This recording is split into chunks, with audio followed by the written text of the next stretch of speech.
And good evening from Las Vegas. Out of tomorrow's final presidential debate right here on CNN. Donald Trump speaking today in Colorado is due here shortly. He'll arrive under fire for complaining without evidence that the election is being rigged against him, with People magazine reporting that 6 men and women have come forward to corroborate a former People writer's allegation that he tried to force himself on her.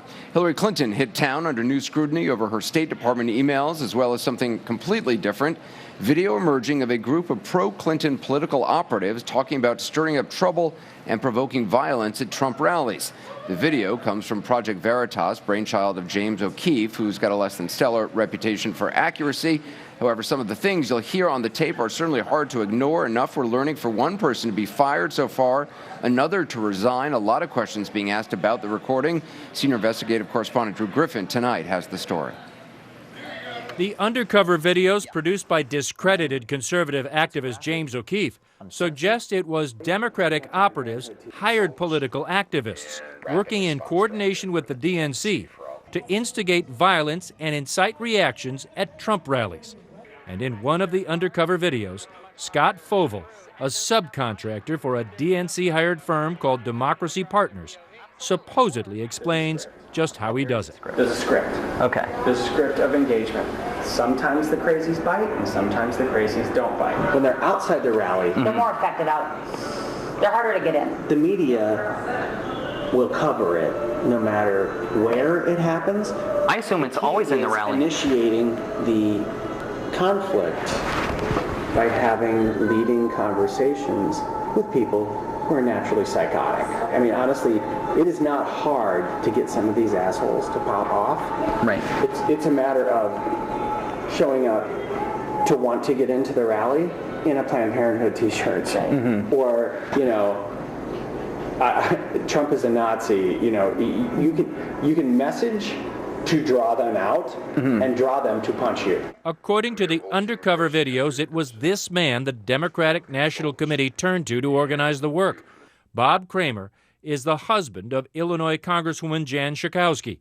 He's part of a group called Democracy Partners, and he too was caught on undercover video, here explaining how he was hired by the Democratic National Committee to stage counter-demonstrations and press conferences wherever the Trump campaign showed up. Wherever Trump and Pence are going to be, we have events. Okay.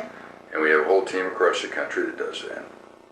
Both consultants and people from the Democratic Party and the Democratic Party apparatus and people from the campaign, the Clinton campaign. My role with the campaign is to manage all that. Kramer stepped down from the campaign today and announced his subcontractor, Scott Fovel, was no longer working for his firm. Both the DNC and the Clinton campaign deny any coordination with anything involving the incitement of violence. Kramer himself told CNN his former contractors were committing barroom talk, insisting none of what is being described by Fovel ever actually happened. In a statement, Kramer writes, "We regret the unprofessional and careless hypothetical conversations that were captured on hidden cameras of a regional contractor for our firm. He is no longer working with us." The Clinton campaign response, while Project Veritas has been known to offer misleading video out of context, some of the language and tactics referenced in the video are troubling, even as a theory or a proposal never executed.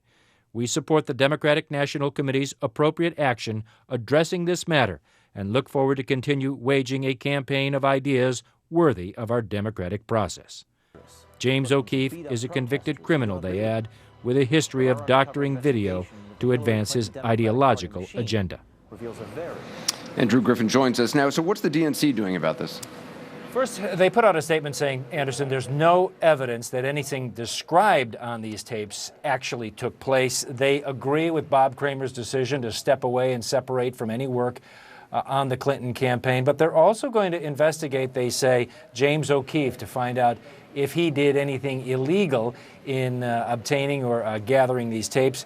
We also did just get a statement in from Democracy Partners. That's a group of a partnership, basically, that works on Democratic campaigns. They said that we were breached and betrayed, but still standing, and we condemn, violence and election tampering in all forms. So that's where it stands tonight, Anderson. All right, Drew Griffin. Drew, thanks. You can bet the panel's got plenty to say about this. Clinton supporter and former Obama senior advisor Van Jones is with us. Clinton supporter and Democratic strategist Maria Cardona, chief political analyst Gloria Borger, Trump supporters Jeffrey Lord and Scotty Nell Hughes, and our political director David Chalian. Gloria, how big a deal is this? I mean, it certainly looks damning on the tape. It does look damning, and we don't know how big a deal it is. It's just more garbage in what's been a very ugly and divisive campaign. We don't know whether this was locker room talk, to coin a phrase, to use a phrase, or whether this It is sort of, I mean, though, ironic that they're using the term this is barroom talk when they condemn Donald Trump for, you know, saying locker room Exactly. We don't know how this video was gotten. We don't know how it was edited. I mean, there are so many unanswered questions to this story, so you need to start peeling the layers of the onion here. What I will say, though, you know, on the face of it, you see the story. It first appears in Breitbart. It confirms an existing negative narrative. If you are so disposed to believe that the Clinton campaign is dishonest, et cetera, it will do that. I think, however, this is a story that needs a lot more reporting on it, and the tape is quite disturbing, honestly. Jeffrey, I mean, as a Trump supporter, you hear these people talking about, you know, I'm not surprised. Egging people on and fomenting violence. Yeah, I'm not surprised in the least. As a matter of fact, I said some version of this months and months ago without knowing about this, and said, this is what the American left historically does. They do things like this. The whole Chicago riots in 1968 were based with these kind of provocations. And to be bipartisan about it for a moment, the first thing I thought of when I heard this was Nixon's plumbers, who were out there breaking the law deliberately, burglarizing Daniel Ellsberg's psychiatrist's office and this kind of thing. I mean, this is not acceptable in American politics. Yeah. I mean, this is totally unacceptable. And here we are. Maria? You're right. It is not acceptable at all, which is why I'm glad that the DNC and the Hillary for America campaign came out and said as much. I do think we have to underscore, though, the fact that James O'Keefe has zero credibility in this area. He's the one who did the doctored videos of Planned Parenthood, which were completely false. He's a criminal, right? And so I think that, yes, we have to look into it and to make sure that, you know, none of this actually happened. The DNC says none of it actually happened, and in fact, this group and this guy was not working for the DNC. But well, I think to say he's a criminal, by the way, I mean, so he did committed. I guess he's a convicted criminal, isn't he? Well, he was convicted of a crime. I don't know that one brands a person a criminal for the rest of their life based on one action. Okay, Van, what do you make? That's true, but then I think we have to continue to look at it and see what's going on. Well, there are two different things here. One is it looks like a confession from Creamer that they are sending people to the rallies to stir up trouble. That's not illegal. It's distasteful, but you can kind of live with that. The other, though, is horrific. The other is a conspiracy to rig an election. Now, I would take that much more seriously if it didn't come from Pinocchio. I mean, the guy, I don't like, calling people criminals. By the way, that's Donald Trump's plane arriving here in Las Vegas. He's arriving for the debate tomorrow. Go ahead. But I would take it a lot more seriously. They're not booing me, Jeffrey. As much as you wish they were booing me, they're not booing me. They're booing your candidate. So here's the deal. I think that the fact that this comes from O'Keefe is a reason to withhold judgment. It's a reason to withhold judgment because this guy literally is Mr. Pinocchio. If there's a less trusted figure in American politics, I don't know who it is. That's right. But if any of this is even remotely true, it's very disturbing. Well, let me point this out about James O'Keefe. Let me be the second person to defend him.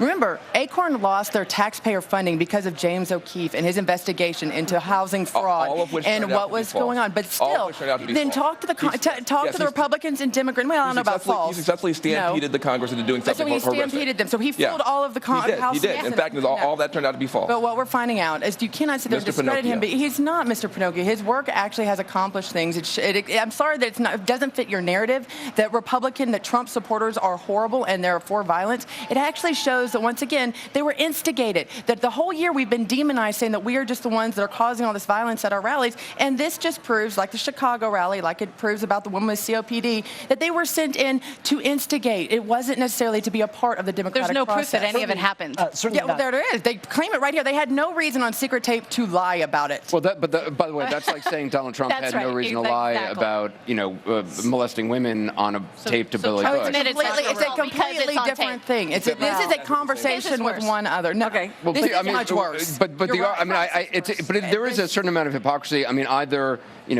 you can believe Donald Trump was bragging about something he didn't actually do. You can believe these people on a tape were bragging about something they didn't do to make themselves more important. I'm not saying they did. I don't know who's right and who's wrong in this, but it's strange to say one person's bragging, one demonized one person, one demonized an entire movement. Trump supporters have been made out to be the most evil people, and that's not right. It's not fair. The most peaceful. But listen, I mean, go ahead, David. Not by their own obviously, to your point, even the hypothetical was serious enough that the Clinton campaign came out to reject that in their statement. They wanted to make that clear. I do think you can hear in Scotty's comments, this is going to give a lot of energy and juice and comfort to Trump supporters because the media covered so much of the violence at Trump rallies really extensively. And so now that they have something, Trump supporters have something now to hang on to say, hey, this wasn't just some natural phenomenon. Which, by the way, was an allegation being made by Trump supporters on our air at the time saying this, and I think even Donald Trump. And this will be a big energy boost for Trump supporters. Jeff, you get your shot, but I don't think that saves you. Look, people have to take responsibility for their own actions. If somebody goes to a Hillary Clinton rally and says Hillary Clinton is the B word, and then somebody punches that person, the person who did the punching has to take responsibility. People get provoked all the time. It's the real world. And you're sounding more and more like me every day.